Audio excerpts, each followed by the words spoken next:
నమస్తే. శ్రీమాత్రే నమః. శ్రీ గురుభ్యో నమః.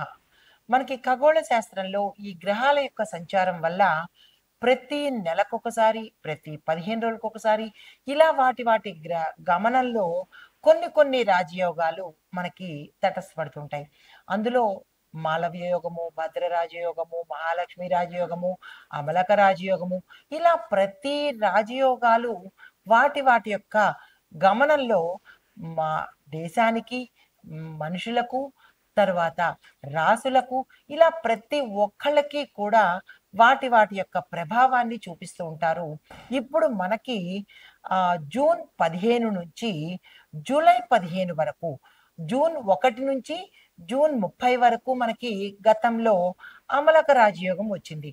అయితే ఇప్పుడు సూర్యుడు మిథున రాశిలో సంచారం చేస్తుండడం వల్ల మరి ఒక రాజయోగం రాబోతోంది. అది జూన్ 15 నుంచి జూలై 15 వరకు అనగా 30 రోజుల పాటు.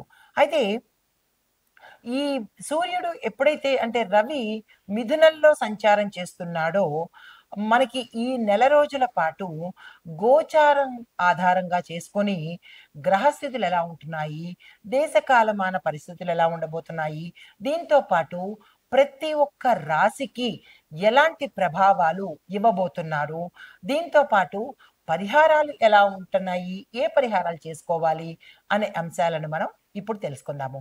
తదుపరి రాశి మీనరాశి. ఈ మీనరాశిలో సూర్యుడు 4వ ఇంట సంచారం చేస్తున్నాడు. 4వ ఇల్లు అనగా గృహము, మాతృస్థానము. అయితే ఫలితాలు ఎలా ఉంటున్నాయంటే గృహంలో విపరీతమైన ఒత్తిడులు, గందరగోళము, మనోవ్యాధులు, దాంతో పాటు గొడవలు ఇలాంటివి జరిగే అవకాశం చాలా ఎక్కువగా కనపడుతోంది. కుటుంబంలో విభేదాలు రావడము, భార్యాభర్తల మధ్య, తల్లి కొడుకుల మధ్య, తండ్రి బిడ్డల మధ్య, దీంతో పాటు సంతానంతోనూ ఇలాగ కుటుంబంలో విపరీతమైన విభేదాలు వచ్చి విడిపోయే స్థితికి దారితీసే అవకాశం చాలా ఎక్కువగా కనబడుతోంది. జాగ్రత్తలు తీసుకోండి. అయితే తల్లి యొక్క ఆరోగ్యం పట్ల మీరు శ్రద్ధ తీసుకోవాలి, దృష్టి పెట్టాలి. వీలైతే బాగు చేయించే ప్రయత్నం తప్పనిసరిగా చేసుకోవాలి.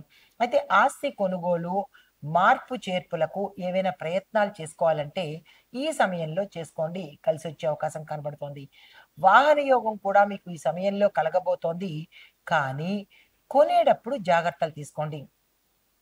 వాహన యోగం ఉంది కదా అని గబుక్కన వెళ్ళి షాపుకెళ్ళి వాహనాలు కొనేయడం కన్నా, దాంతో పాటు మీరు కొనుక్కొని వచ్చి వెంటనే డ్రైవింగ్‌లో కూర్చోవడం కన్నా, ఒక్కసారి ఆలోచించి వాహన యోగం ఉంది కదా అని కొనుక్కునే ప్రయత్నం చేయండి. కానీ నడిపే ప్రయత్నం మాత్రం వెంటనే చేయకండి. మంచి, చెడు చూసుకొని అప్పుడు ప్రయత్నం చేసినట్టయితే మంచిది. లేదు అంటే కనుక ప్రమాదాలు జరిగే అవకాశం చాలా ఎక్కువగా గోచరిస్తోంది. జాగ్రత్తలు తీసుకోండి. అది మీ యొక్క వ్యక్తిగత జాతకంలో ఎలా ఉండబోతోంది అనేది పరిశీలన చేయించుకొని దానికి తగ్గట్టుగా ప్రయత్నం చేసుకోండి. అయితే మీకు చెప్పదగిన పరిహారాలు ప్రతి ఆదివారము తల్లికి సేవ చేయండి. ఎక్కడికో వెళ్ళక్కర్లేదు. మీ ఇంట్లో మీ తల్లికి సేవ చేసుకున్నట్టయితే కనుక రవిగ్రహము చాలా సంతోషిస్తాడు. బుధుడు కూడా చాలా ఇష్టమైన పని మాతృసేవ. ఈ పరిహారం చేసుకోండి. ఇది పెద్ద కష్టమైంది కాదు కాబట్టి మాతృసేవ చేసుకోండి. దీంతో పాటు గృహలక్ష్మి పూజ అంటే మీ ఇంటిలో లక్ష్మీ అమ్మవారికి తప్పనిసరిగా పూజ చేసుకోండి. చందన తాంబూలాలతో పూజ చేసుకుని అమ్మవారికి ఇష్టమైన ఏదైనా ఒక పదార్థాన్ని దానంగా ఇవ్వండి. అమ్మవారికి ఇష్టమైన పదార్థాలు పసుపు, కుంకుమ, గంధము, పువ్వులు, గాజులు, దీంతో పాటు పళ్ళు, పాలు.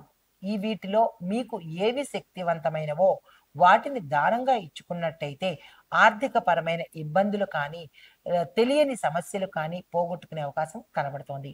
ఇది ఈ రాశిలో ఉండే వారికి చెప్పదగిన బుధాదిత్య యోగం యొక్క గోచార రీత్యా ఫలితాలు, పరిహారాలు, సూచనలు. నమస్తే.